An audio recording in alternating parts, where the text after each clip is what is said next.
Welcome, everyone, to the Puff Drink Talk podcast. Conrad here. Dylan. Hilton. George. And Jeff. Jeff is our guest speaker, our guest person of the week, Jeff Vaughn. How are you doing today? I'm doing well, man. Doing Good, well. Looking forward to it. good. Jeff is one of the few people that have been on the podcast where he actually has brought us a cigar. Not just a cigar, man. And it's a Yeah. freaking good one. Yeah. Yeah. Jesus, man. That smile, yeah. Tell about putting the standards there for your guests. Yes, 100%, man. With the opportunity like that, wanted to make sure that it was something y'all could remember, and went and found the best cigar that I possibly could. Well, and I have to say, smoking on this, it is a damn fine cigar. This is something that, yeah, special occasion, this is beautiful. This is awesome. Thank you very much. Hey, not a problem. Well, right on. Ooh, Padron 1926 Series 80th anniversary. We will be getting into the cigar review of this cigar because it is a dandy, if I do say so myself. Oh, yeah.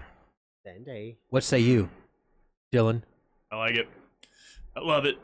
I want some more of it. You want to do a cigar review now, or you want to get into Let's do the cigar Jeff a review little right bit? now. Pop into it. And Okay. we'll come back to Jeff in a second. Okay. I'm not going anywhere. We'll be right back. Look at this.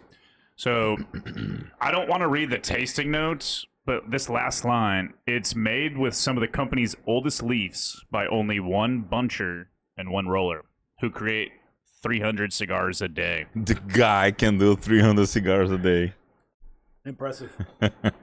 Irreplaceable. This guy is two gonna guys. be replaced. There's one guy that grabs it and bunches it, and he gives it to the guy that puts it together and rolls it with the wrapper leaf. So it's two guys put together 300 sticks a day of their oldest leaves from this company. Wow. That's a cool story. And this was, they came out with it because they were trying to outdo themselves in the Padron 1964 line. So to commemorate Jose Orlando's 80th birthday, they came out with the 80th year. There you have it. That's a nice cigar. Thank you, Jeff. Thank you very much. Yeah, this gonna- is amazing. I know I don't expect any less than that from now on from guests. That's set the a price, high standard. motherfuckers. There was a bar, and Jeff exceeded that. You know, I like to set the bar high. Oh, yeah. And Don't blame me. Yep. And I'll tell you another thing, too. When you sent me the text, within 2 hours, I had found that cigar and knew what I was already going to get last week. Cool. It's funny because Thank we you. have a group text, and Hilton was saying that, yeah, our guest, Jeff, is going to bring cigars. And I was like, oh, backwoods from the QT right on the corner. Yep. I was like, all right, cool. Didn't know what to expect. And I come in here, and George is like a little kid. He's like, did you see the cigar? Pick it up, feel it, smell it. Isn't it awesome? I'm like, all right, something's happening, gentlemen. Could not be any more opposite from our expectation. Oh, The yeah. exact opposite. No, he said it. He said, he was like, I'm at Walmart right now, and I'm buying the cigar for us. I was like, motherfuckers, they're gonna do cigar review, but yeah, bring it. But we do cigar reviews. It's just 5 sticks he found out in the street. I mean, Just light that up. I know Yep. Jeff, and I shouldn't have been fooled, Yep. and I was. Yeah, you were. Yeah. Got to exceed expectations. Yeah, I know you, man, and it's like I shouldn't. Yeah. But another thing also is when I was watching one of the shows, I think with the landscaper guy, Paul, he had made a comment about, it's a $10 stick from Yep. that standpoint. And then I was like, all right, $37.99, bingo, right there. Then I called my buddy whose office is at a cigar shop. And I was like, hey, dude, I need something that's going to be the wow factor. I want to walk in. I want these guys to talk about it. Anyone else who's got to follow up what I did is going to have to bust out $40 a stick to make it happen. I said, I want it to be memorable. Is this a good cigar? And he goes, yeah, Man, you're good. You put them on yeah. the table, and This I is- said, wow. I was not expecting that at all. Man, this is a master class of how to impress. Oh, for A sure. master class of how to impress. That's it. That's what it is, man. Amazing.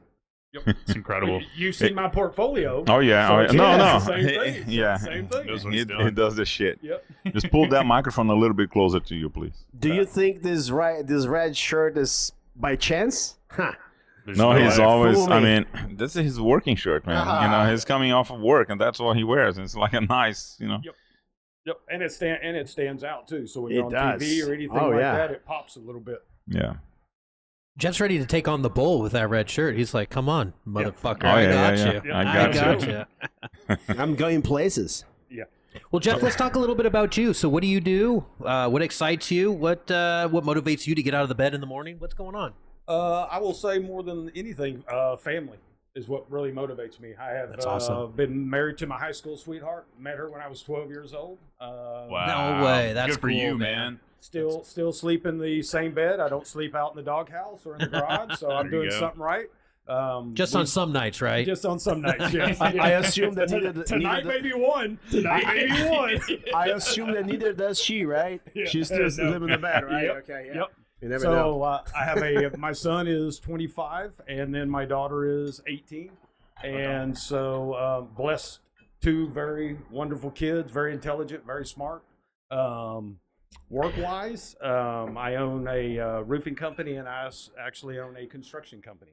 Okay. At one time, they were both the same. We have separated them and have been moving forward in the last probably, I'm going to say 9 months of really trying to get those things established and up and running from that standpoint. How has the business been since separating them into two separate businesses? In the short term, more of a headache because Right. now you've got two QuickBooks, two CRMs and things along that line. Correct. But long term of where we're trying to get with both of those companies, it's the right thing to do from that standpoint. And we have two really different. Roofing guys don't sell construction. Construction has nothing to do with roofing. They are two totally separate entities, but they feed off of each other from that standpoint. 100%. I was gonna mention because your roofing company, you have a lot of contracts with commercial, right? Like those management companies, right? Like Yep. commercial management companies.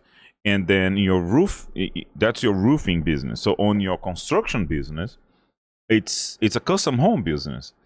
Yeah. So it does not fit on a service level. So you have to have a different process and everything.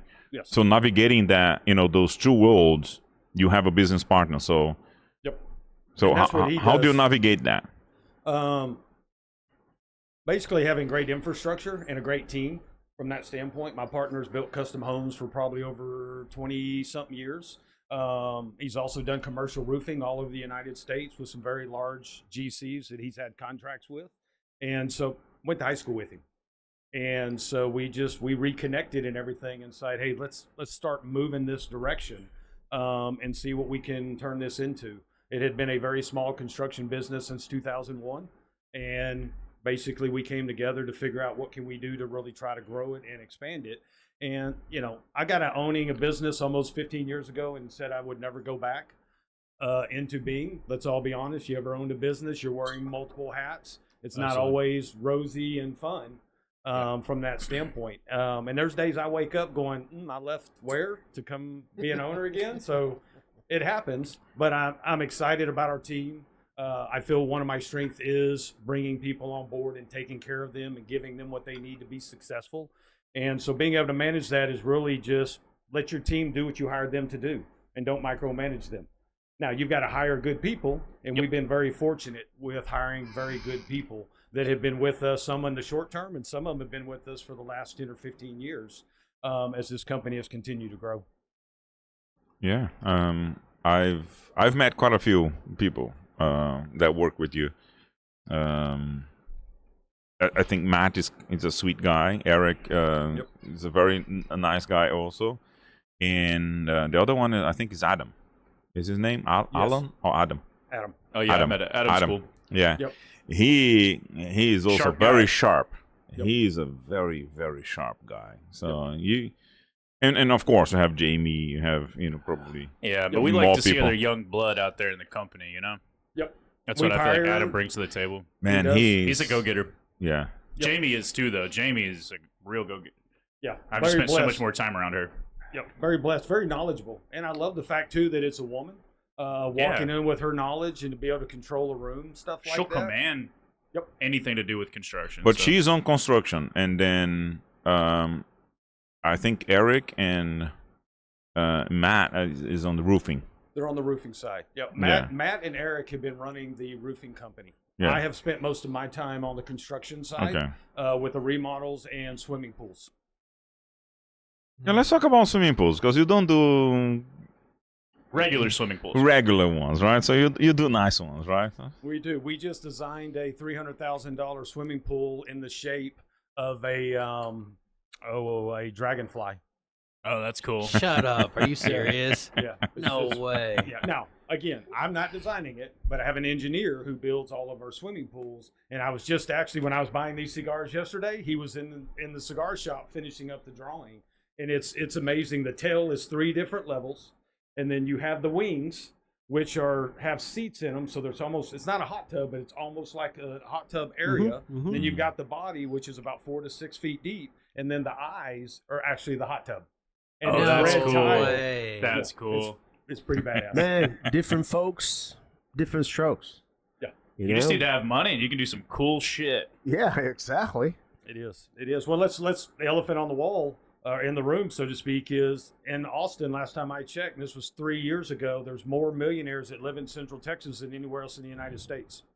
So I could be incorrect about this too. I saw it on X. They made like a little triangle. It's like Austin, Houston, and Dallas, Fort Worth, including the municipality areas and everywhere in between, is like probably the richest area in the country between And the fastest billionaires growing. and, Yep. and the fastest And the growing. fastest.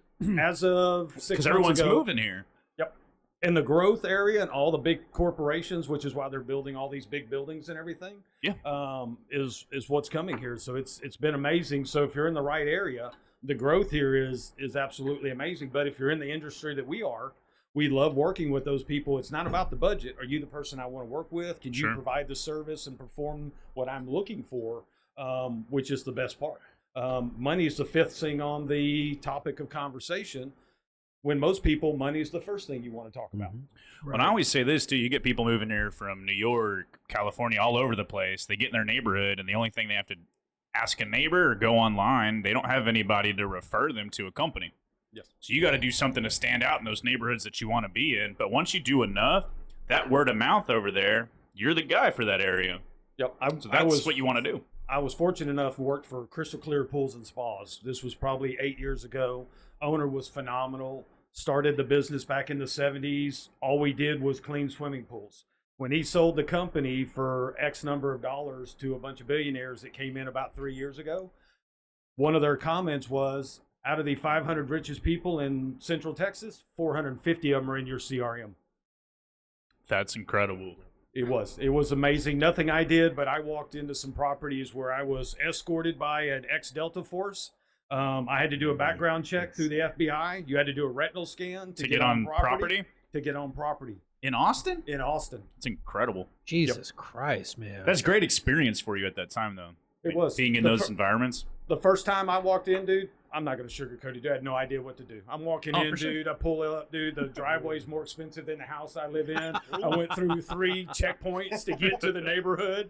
I'm like 3 Ferraris in the driveway. 16-year-old walks out and gets in a Porsche and going to school. And I don't know if I belong here. Hey, my wife did all. My wife did all those background checks, but she works for the governor at the Capitol. Yeah. and it was less checks than what you did. Well, that's because it's people who got private money and they can hire private security, and you're going to jump through some hoops. Oh, yeah. Yep. 100%. I mean, it was a great learning experience of really dealing with some of those people. There was some people that have the B next to their name that I can't tell you, but was on property. And some of them were as nice as could possibly be. But one of them has a swimming pool that was probably close to $700,000-$800,000 that we built in his backyard, and it was him and his wife. Just wanted a pool. That's what I was gonna ask. I mean, all of that's awesome. all of these B and these me and B, lions. Yep. People. Are they? Do they all have pools in their houses? Most of the people that fall into that category of being wealthy, almost every one of those houses has a pool in the backyard. It's Texas, man. Yeah. Yeah, it's hot as shit, man. You There's gotta be no reason swimming. not to. You gotta be swimming. You gotta cool Yeah. off. So these people are do indoor pools? We did. We had a couple of ones that had the B next to their name. That Okay, yeah.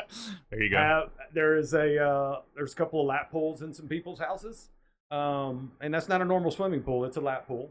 But no, there is some. You'd be amazed at some of the swimming pools that people have here. There's one guy on the lake I think got in trouble many years ago where he basically built a water park on the side of his lot that he had, and literally had 2 or 3 water slides that were pushing hundreds of thousands of gallons of water for his kids and stuff, just to swim and have kids bring their families over and hang He out. spends in water. You're spending in a Yeah, mortgage. I was gonna say, what's his water bill? That's Yeah. crazy. Yep. Isn't Now, that I think it incredible? got shut down with the drought and everything because they were Yeah. being very particular with Right. water. But I mean, I can't elaborate too much. But man, there is some really impressive pools, hot tubs. There's even a couple of hot tubs that we built with glass bottoms and weight rooms or meeting rooms underneath the hot tub. No way. And the hot tub bottom is glass, so the natural light comes see-through? in and lights up. Yes, sir. Oh, that's so cool. That's It's a such nice a view when you're baller working move. out, right? God. Got your wife in the hot tub. That's Doing bench press. yeah, it's on the top Looking straight of the up. gym. You know? Yeah. Yep. Not a And single mirror in that gym. That's the thing is we get to see some, but not as crazy as Jeff can see, you know, in a project, because we do see some nice houses. Like we just did the flooring for a friend that and they have an airstrip in the backyard, right? So they park their own planes in Oh, their that's cool. hangars, and Everyone in then the neighborhood owns a plane and taxis. Oh, it. I've seen that. Isn't that up in like the Georgetown Hutto area? Cedar It's Park. actually Cedar right Park? by Okay. Crystal Falls and like Avery Ranch area. It's like Yeah. in front of it. Okay. There's a couple of those neighborhoods that you literally have a house butted up against your hangar, and then everyone just has like the community. it's landing 14 strip. houses on that neighborhood. 14. Yeah, Yeah. That's it. that's cool. And I imagine what the HOA is, because my HOA is about $35. They got like brand new Raptor R's sitting in the driveway. Like you have no idea I have no idea what's in their garage, but they're leaving like $200,000 cars just in the driveway. So and the customer is so cool. This is such a cool yeah. guy. You know, it's down to earth guy, Yeah, you just would- working, hard working, folk, and Jeff, incredible. I know we don't want to talk too much about shop and stuff like that, but what has been your number one favorite job that you've ever done? Construction, pool, whatever, that you look back and go like, God damn, that is a beautiful product that I had my hand in.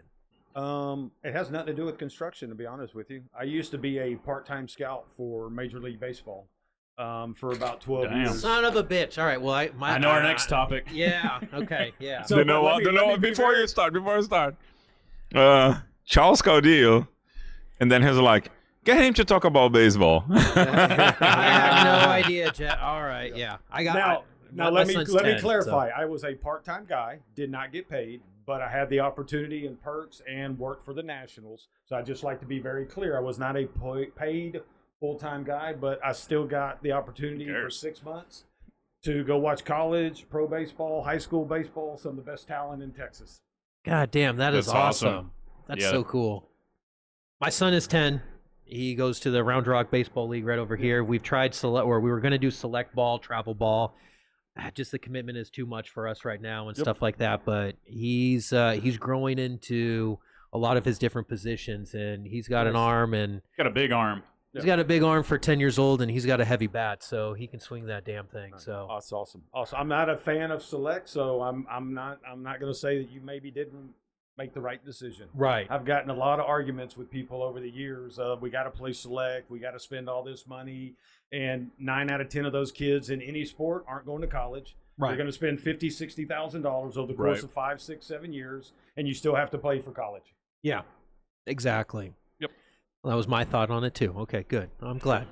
One of the worst things we've done to our youth, this is a soapbox, that we've done to our youth is select sports. And I'll stand up in front of anybody at any time, at any place, and say this. This is the worst thing that we've ever done, is developing select sports, because it became about the coach, winning, money. It never became about development. Right. And I argued with I was standing in front of a college team. Basically, a high school coach brought me in. and says, I want you to talk to all the freshmen, sophomore, juniors, and seniors, their parents, and everything. I said, not a problem. And I sat up there and said, I'm not saying don't play select sports, just be very careful. And I get this comment every time. Well, how's my kid supposed to go to college? Good question. I'm glad you asked that question. So let's go back into the history of select sports. 1988, Tommy Boggs, who played Major League Baseball, was a coach at Concordia, started the first select baseball team in the United States. 18 of those kids got drafted. It was a true best players in Texas traveling to other states to play the best players about 4 or 5, 6 weeks. It was worth it because those guys were draftable. They needed to be seen. They needed to have some travel. From that standpoint, it just manifested into a business and about money. So my question is how did all those kids from 1900 to 1988 get into college? How did they get recruited? We didn't have any select sports. We had rec sports. So tell me how all those hundreds of thousands of athletes, and I'm talking Hall of Famers in football, baseball, basketball, track, and every other sport, how did they get scholarships when there were no select sports? So it became a money They got in thing. front of scouts. Yep. How do you? What's your suggestion on that for parents? Like, how do you get more exposure in front of scouts? Does it depend on what schools you're going to outside of select? First of all, it comes down to the talent of the kid. Okay. It has nothing to do with your team.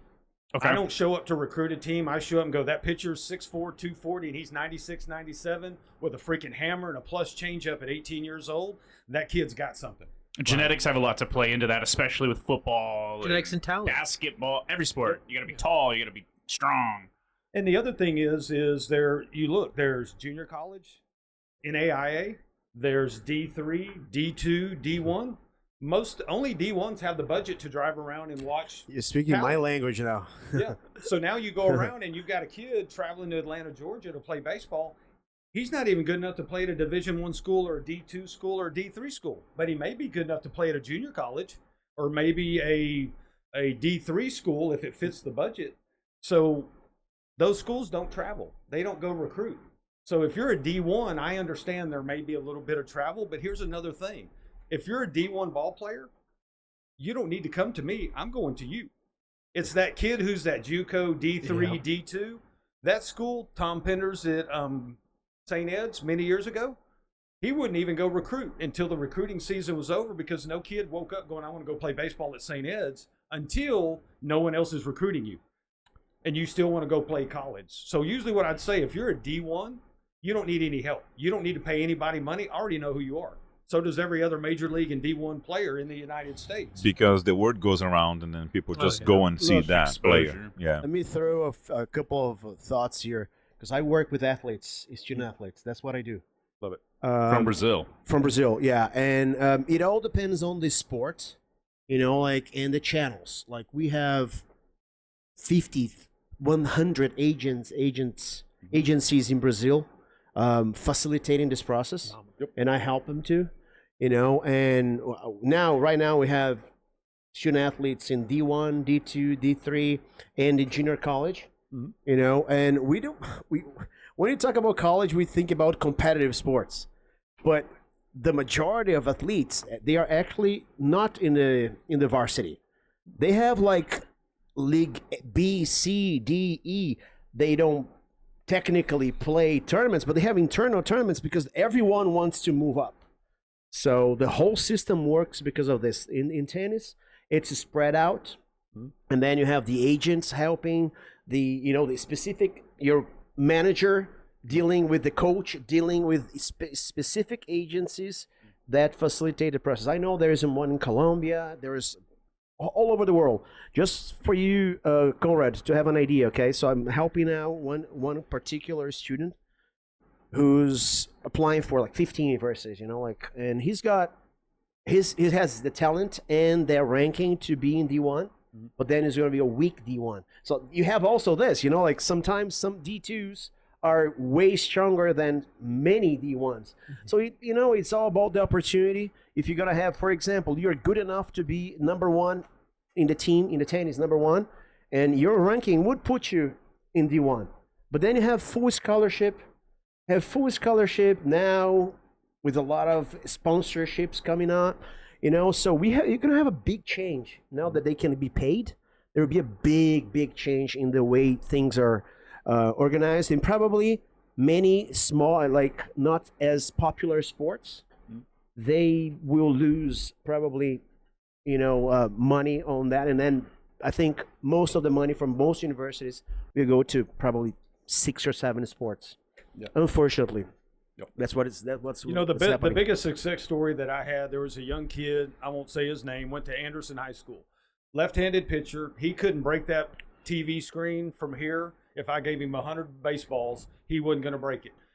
He wasn't going to play D1. He wasn't going to play D2. He was too smart to go to JUCO, so he needed to go to a D3 school because D3 schools are academically very strong, a little more expensive. New York University, for example, is D3. MIT is D3. Yep. And he ended up going to a school that no one heard of in Wisconsin. Who wants to go play baseball in Wisconsin? Yeah. It's 6 inches of snow on the ground when you show up. Exactly. Excellent. He's the number 3 pitcher. And this kid in 4 years of high school, I think threw maybe 6 innings on his varsity baseball team. Now, he had some talent in front of him. But if I told people, if you want to truly go play and you don't care what the jersey says and you don't care what state you're in, there is a chance that someone will want you and you have a chance to make the team. So as a freshman, he was a number 3 starter. Threw more innings as a freshman in college than he did in 4 years of high school. His sophomore year, he was a number 2. His junior and senior year, he was a number 1 starter and was all conference. And still never threw a fastball left-handed over 78 to 80 miles an hour as a 22-year-old senior. And has great stories to tell his grandkids and his kids. I played college athletics, had 4 years. That's probably one of the best. And I've had kids drafted, go to major universities, but that was probably one of the best success stories. And guess what he did all summer? I didn't take the team he was on. We played no travel.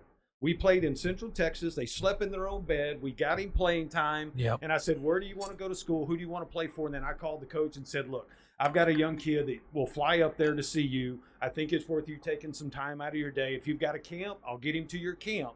But that's how most of those kids get into D2, D3, junior colleges is those guys don't recruit. They don't have the budget to recruit. So they're looking for people like us to connect them with players that they're not. That guy from Wisconsin's not flying down here to look at a lefty throwing at 76 miles an hour and go, hey, let me go try to recruit this kid.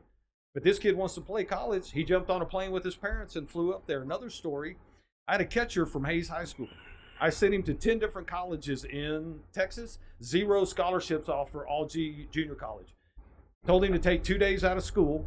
He goes to Louisiana. I set up 6 appointments with colleges in Louisiana. When they come home, I think there were 5 or 6 schools. He had 5 or 6. Every school he went to offered him a scholarship. Wow. And he asked the coaches, what's different? In Texas, you're one of 1,000. In Louisiana, you're one of 20. Oh, wow. Okay. So A lot of layers and layers for this. Layers and layers for this. Yeah. Yep. But if that kid goes out and spends $50,000, $60,000 traveling all over the world, there's not a college. I've been to Atlanta, Georgia. I've been to Perfect Game. I've stood there next to 250 scouts from Major League Baseball to every D1 school in the United States there. They're there looking at Bryce Harper. They're there looking at Mike Trout. They're there looking at the next who's who, not that little lefty that can go play 4 years of college baseball at school no one heard of. Sure. But gets a great education, gets to play athletics, gets to be part of a team, and gets great stories to tell his kids growing up. And it's going to make him a better human being because we all understand being part of a group or a team or a club from that standpoint just gives you that understanding, helps you grow as a person. You know, and it's funny you say that, Jeff, because I had the conversation with my son about select and just sticking with Round Rock Baseball League. And because there's certain days that he just turned 10, so he's one of the youngest on his team. He's now in the 12 youth baseball league that they're in, and one of the things that always comes up is, you know, did I make the right decision by sticking here instead of going to travel? And I said, do you still talk to, you know, Theo? Do you still talk to, you know, Jaden, your friends? He's like, oh yeah, we're supposed to go fishing this weekend. And I go, that's it right there, man. You are creating memories and you are having a blast with your teammates that know that you're building that rapport with those kids that know that if you're on the pitcher's mound, if you're on first base, if you're on third base, they know you got that ball. They know they can trust Lucas. That's my son's name. They know they can trust Lucas. Any situation arises because on the field, they practice and they have fun. Off the field, they have fun together, just growing and being kids. And I felt like select ball was just like way more pressure on me because I'm going, I'm going to have to shell out $200, $300, $500 to enter him in this tournament. And if my son has a shitty game or a shitty week and he's a 10-year-old kid, I'm just going to be like, what the hell did I waste my time and be hard on him when, he's just a 10-year-old kid. He's just trying to have fun, Look at most first-round draft picks. We give those guys $5, $6, $7 million. Half of those guys never make it to the pros. Exactly. Or, excuse me, the major leagues, the Right. shows, so to speak. Yeah. But yet, hey, we still give them millions of dollars, and this is what we do for a living. We're professionals at judging this. Who's going to look at a 10, a 12, 14, 16-year-old and go, oh, dude, that's the next Bryce Harper, that's the next Mike Trout? You don't have any idea what the human body is going to do from one year to another. Right. From that 100%. standpoint, we're all guessing. Even guys that have forgotten more than I'm ever going to know in the sport of baseball, those guys are going to tell you the same thing. We're still guessing. Now, I have a better idea, and I'm probably going to be right more than I'm wrong, but I'm never going to be right all the time. Right. Here's something, go down a rabbit hole on this, and I had an issue with this. I coached my son up until he was 12 years old. And then at 12, I took him to a select organizations, the Wings, here in town, which at the time was one of the most prominent ones in the United States. They did it right. We didn't travel all over the world, and that was still pretty costly from that standpoint. But when I coached my son, we played a Round Rock tournament. It was a select tournament. So we had a 5:30 game on Saturday evening, and then we had a 7:30 game. And then we ended up with the 8 o'clock game the next morning. We win that game. We play at 10. We win that game. We play at 2. We win that game. Now we're playing in the championship game. Tell me where in college and pro sports that an athlete plays 5 or 6 games within 36 hours. If we all went and did that in a softball tournament right now, we ain't coming to work the next day. I'm calling in sick. Give me a 12-pack of beer, and, man, give me a week to recover. Yeah. But yet we do it to 10-year-old Johnny, and then he boots a ball on Sunday night, and he hasn't had a rest. He's played every inning. He's had 30 at-bats. It's 110 degrees outside. He's been up since 4 o'clock in the morning. He didn't go to bed till 10:30 or 11, and yet we're screaming and yelling at him because he booted a ground ball at shortstop, and no one brings in the fact that, dude, we've been doing this for 36 hours almost nonstop. There's a burnout to happen there. Yeah. Huge and what you said there, I mean, we do our events in here, monthly basis, and you are one of our sponsors. And, I do the event, we do the event on a Friday, and I don't work as hard as what Dylan does for the event. On Saturday, I sit down the whole day because my legs are just killing me. It's because you are old, you have 20 something, that's why you're not and like Dylan's only 14 and I'm 25 or something like that. And there's one thing we haven't spoken. I remember listening to Curry saying that he's got like Stephen Curry, right? So he said, I could have gone to top universities. Look, do you believe that any other school would adapt Davidson? I think he went to Davidson. Any other big school would adapt a game for a 6. He was 6, I think 5'9" when he got to college. Yeah. Anyone do you think adapt? No, we're gonna base the whole team. We're gonna base the team based on you on a 3-point shooter. No one would do that. No one would that. He would be sitting the whole game, maybe play like Kerr, the coach, which I think he's averaged like 6 minutes, 7 minutes in his career. Yeah. But no, he chose to go to a place where he became a fucking legend. I don't know. You gotta have to put him in top 10 somewhere. Somehow people will say, hey, he's a top 10 player. He would never be what he became. And that comes to a point too where it's like some people just develop at certain different times. Others are like, hey, I got this shit. I mean, Luka. I mean, he was in the center stage of all of these genetics. Genetics, but he was also thrown into the Madrid or the Spain. 15 years old. 15 years old, playing international basketball in front of millions of people. He was the MVP when he was 17. Yeah. And now look at him. Now he's in the NBA, and he's just kind of like 20-something years old, and he's just kind of playing out there. He is the epitome of going to burn out. He said he's not going to play till he's 40. Yeah, exactly. He wants to win a ring. I think he wants to. Are you going to play like LeBron? Fuck no. It's like he doesn't follow He's been doing the protocol. Pay me and get me out. So competitively since he was like a young teenager. He's done. He's made enough money. Yeah. Well, and it's So- funny, when I used to work with two athletes, Dripping Springs. One was a good volleyball player, one was a soccer player. One of them had such major injuries to her shoulder, volleyball, from doing that overhead motion, that the doctor basically told her at 17 years old, your volleyball career is over with. Oh my And God. then the soccer player walked into his parents at 16 years old, full ride to a major university, told his mom and dad, I quit, I'm tired, I'm burned out, I've been doing Oh, this yeah. since I was 8 years old. Yep. It's a job. It's Yeah. not Yeah. just a Right, job. too Paul- hard, too young. Paul Yeah. Briggs has a story of that with a niece. Niece or Niece, his yeah. niece- Paul Briggs. Yep. If you bring that conversation with him next time. It's Well, way one of more the common than reasons- you think. Yep. Mhm. One of the reasons I stopped coaching the younger age group, most of what I did was coach 17 and 18-year-olds, trying to help those guys get into college. But when I coached the younger, I had to stop because there's times where I'm looking at a coach across this other side going, what are we doing? And I'll use a quick example. Round Rock tournament, we show up, we're playing a team, they throw their ace, and we don't put a ball in play. He throws a no-hitter, throws 58 pitches against us, literally hour, 15 minutes, game's over. We're 12 years old. They kick our ass. We move on. Guess who we end up playing the next morning? Exact same team again. Out of 30 teams, we get this team in the championship bracket. Guess who they throw again? The exact same pitcher after this kid just threw 58 pitches less than 14 hours ago. And it was all I could do not to go over and choke that guy. Funny, 3 years go by.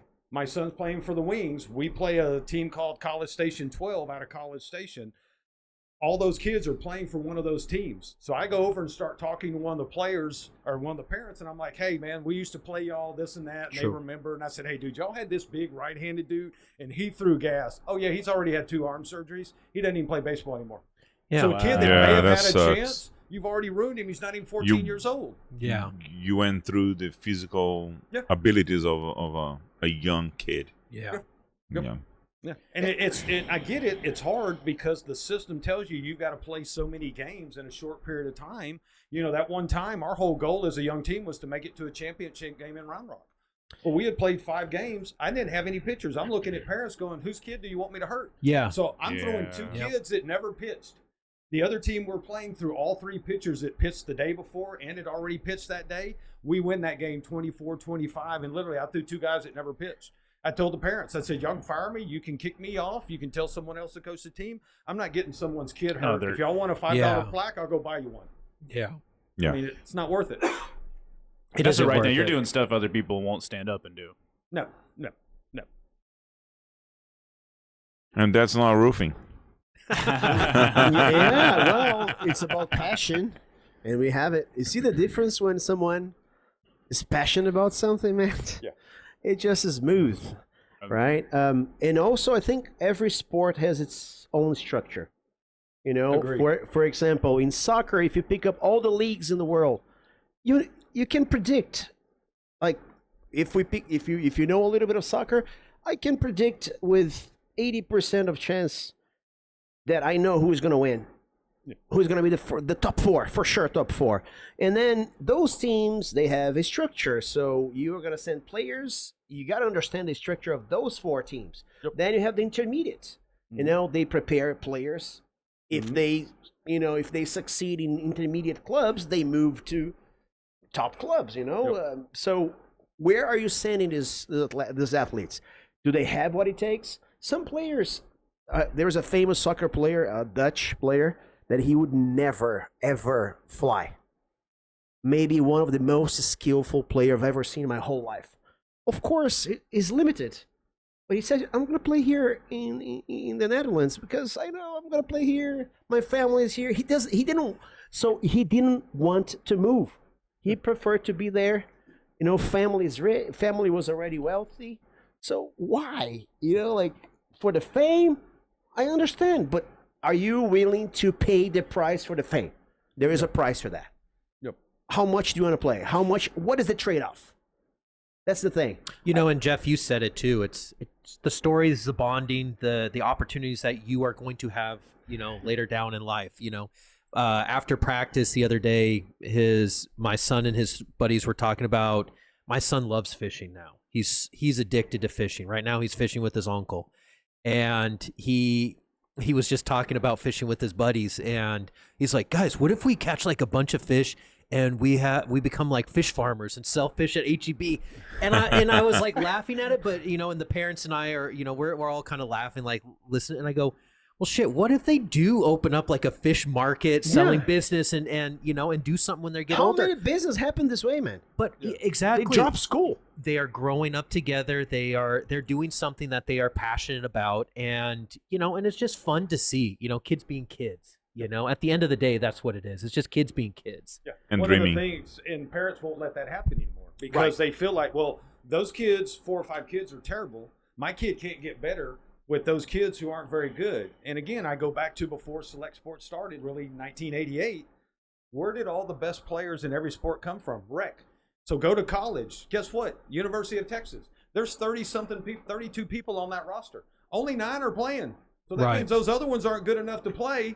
And you're the parent that used to go, oh, well, those kids aren't good enough to play with my son. Guess what? Your son's not good enough to play with those guys. Yeah, exactly. Exactly. I'm helping these athletes now to write their essays because it's a science. It's a science. If you want, so Stanford, you have to write 7 essays. 7. Harvard is 9. So for these athletes, I mean, you can say that they always want to say about the same thing. It's all about the struggle and how they get there.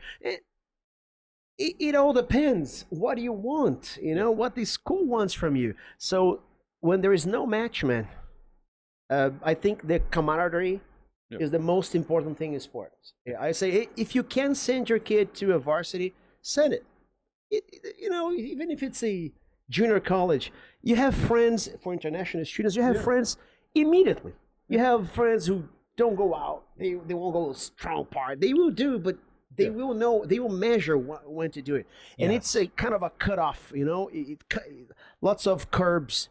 In which you're gonna have better education. You're gonna have camaraderie. I mean, just go. There's a lot of life lessons that are learned at an early age by putting kids in sports. Yes. Dealing with those kids that aren't as good. Maybe you're one of those kids that aren't that good, and you get kind of teased or made fun of, and you're like, well, shit, I'm going to put in some extra hours so that I am good. There are so many life lessons that happen from team sports and team activities, especially for men, for boys. Boys have a ton of energy. They like to run their mouth. They like to, boys are being boys. Yep. So sometimes, you have to have those oh shit moments where I'm not the best player on the team. I need to put in some extra work. Or if I am the best player, maybe I need to look at going to another team and, trying to advance my skills or whatnot, So 94% of CFOs or CEOs, women, they have sports as something big in their lives. 94%. It's not the measure of success, but it's there. 94% is undeniable. Yeah. It's undeniable, so it teaches you competition. You have to swallow a lot. You have to Life lessons. Yeah, life Life it's lessons. hard, You can play an absolute perfect game. You could have everything, but then you still end up losing. Well, then also anything that's team based, like you could do your job perfectly and then you lose because that's a good lesson to learn too. Yeah. You're not going to do everything in your entire life by yourself. Most things you're not going to do by yourself, so you got to rely on everyone. You're never going to be the best, and you're never going to have a team that's full of all Americans, so to speak. Because even at major league level, guess what? You have 9 that can play. There's still 15 of them sitting on the bench over there that are getting paid $1 million a year, but they're not good enough to beat anybody out. That's right. Am I a CEO? Am I a CEO? I think I'm. You're a COO. I'm a CEO. You are. You are now. And You are now. Yeah. I was in sports. Yeah, exactly. I played football. Yeah. So I'm part of the statistics. You're the 6%, man. So am I. Yep. No, We're gonna I'm get you the a 94% because I was, very deep That's in for sports. Oh, you were? Okay, yeah. Yeah. It's for women. What's it for for women. men? Yeah, I had a sex 90%. change. You had a surgery. I never asked what it was. 89% for men. He was out of commission for a few months. I never asked what happened. I had a little change. It's just okay. Gender affirming. We can talk sports all day long, though, man. It was really a lot of fun. I really enjoyed that time. I just realized kind of when I realized you couldn't make the money that I wanted to make was really the reason why I ended up leaving from that standpoint. And if it was the money, I'd still be there. I probably wouldn't even know y'all because I wouldn't be doing what I'm doing. Right. Cinnamon. Anything else you're into as much as baseball? Hunting and fishing. Hunting and fishing. There What we do go. you like hunting? Everything. Pretty much everything, but I would probably say I grew up big deer hunting and fishing. I have leaned more towards the bird hunting because I like the activity. I do love a good weekend out in the woods, sitting in the deer stand, peace and quiet, watching the sun come up, watching the sun set. You never know what's going to walk out. But I really love going down and getting in blinds and goose hunting and crane hunting or dove hunting. Has dove started yet? Yeah, September 1st. September 1st? Yeah. Yep. Perfect. Yep, deer season, bow season will start October 1st, and then rifle season start November 1st. You do any bow hunting? I'm limited. I've done some, killed a couple animals with the bow, but I have not done a lot because I don't get to go very often. So when I do, it's like, hey, I'm taking the gun, whatever comes out, I'm getting meat more than I am anything. Sure. Yeah. Yep. My fraternity brother has a ranch house out in Ranger. It's kind of outside of the Dallas area. Yep. And his brothers, when bow opens up, you can do crossbow too.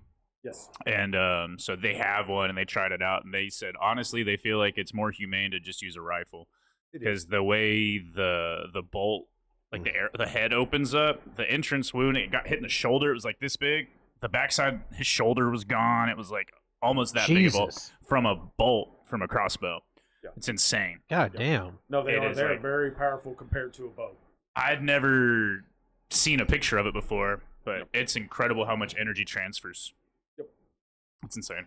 I'm with you. I'd rather use a rifle because from a humane standpoint, if you pretty much hit it anywhere, it's going to die pretty quickly. Yeah. So to speak, with a bow, if you don't hit a good shot, I mean, I've Right. seen it.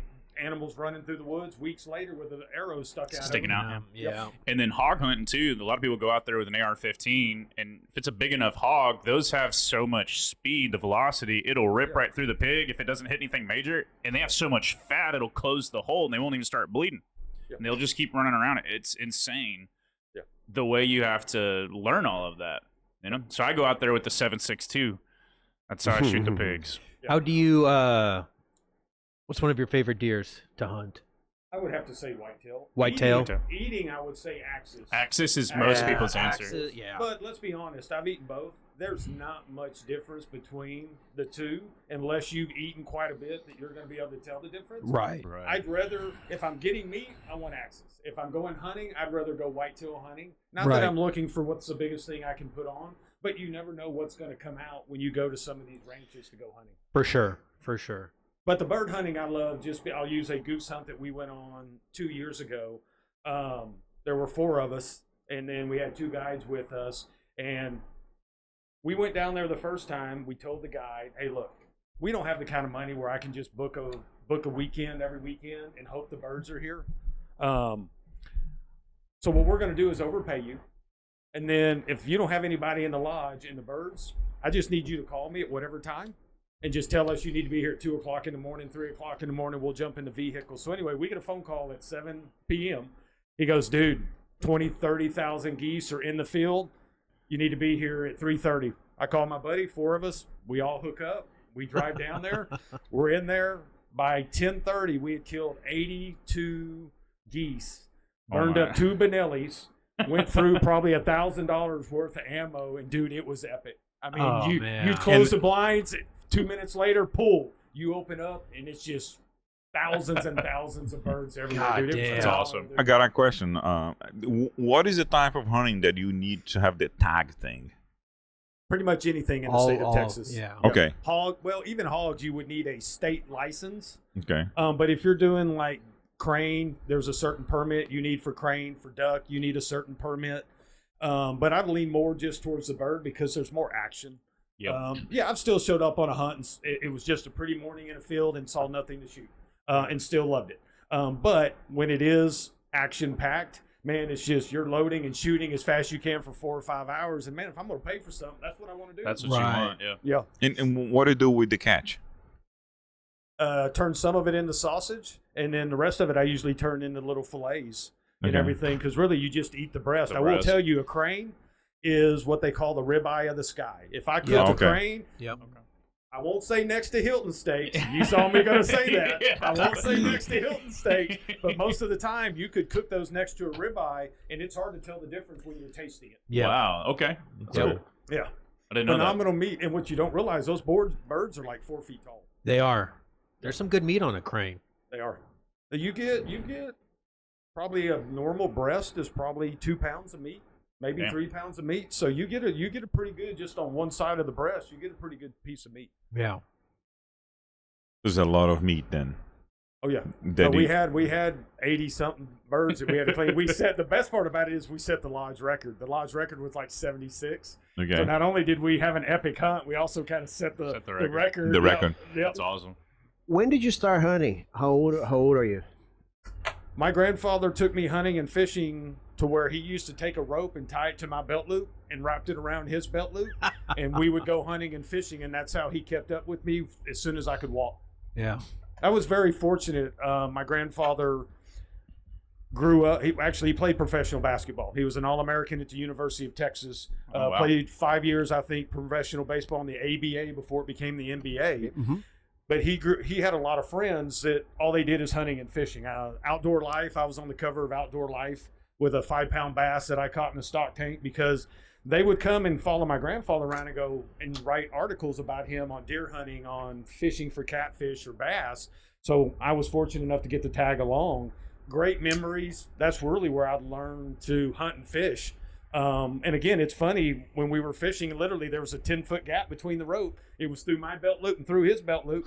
So if it was night, I was only going 10 feet from him. I fell in the water. He could pull me back in. But it was very fortunate. Most people don't get to have that opportunity growing up with their grandfather. Very blessed to have that opportunity. That's awesome. That's super cool. And where were you born? Austin, Texas. Austin, Texas. Yep. So he's a rare breed. Yep. Really rare. 54 years, all here in Austin, Texas, outside of a couple of years in college. How That's you cool, see how this transformation that Austin has gone through? I don't necessarily like it. I mean, I've always liked Keep Austin Weird. What's the good? The good is you still have Keep Austin Weird. You still have some venues out there that you can go to, some like a blues joint downtown, or you can still go find some different hole-in-the-wall restaurants or bars with live music. Even though a lot of it's been taken away from us, there's still quite a few of those opportunities out there. And really, that's what I like. I used to have a buddy who used to live here.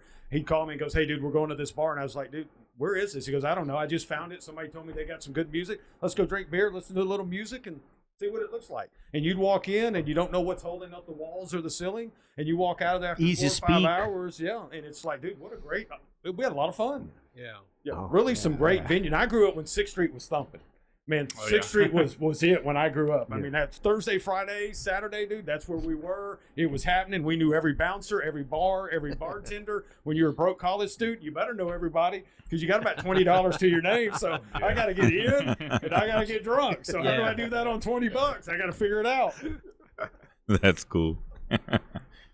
But I do love Austin. And let's be honest, I mean, you're within a couple hours of being out to Lake LBJ. You can get out to the Hill Country. You can get to wineries in Fredericksburg. San Marcos, a lot of nature there. Yep, Yeah. you can get to the coast in 3.5 hours. You're on the beach somewhere, Galveston or Port Aransas. Yeah. So there's really a lot. I mean, if you want to go to a Houston game or Astros or Dallas Cowboys or whatever, again, 3 hours, you can get just about anywhere and do almost anything.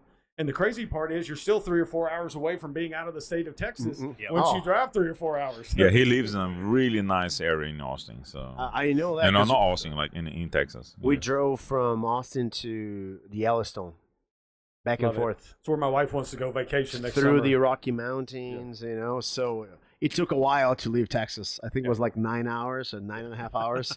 we had to drive up to It's Amarillo, unbelievable. and then we stopped in Amarillo.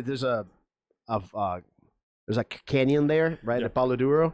So we stopped there twice because we came back, right? So you can tell it takes hours to leave Texas. And we are in Amarillo. You know, like I think it's the windiest city in the United States. Oh, really? And we saw that 1 a.m. We were driving back.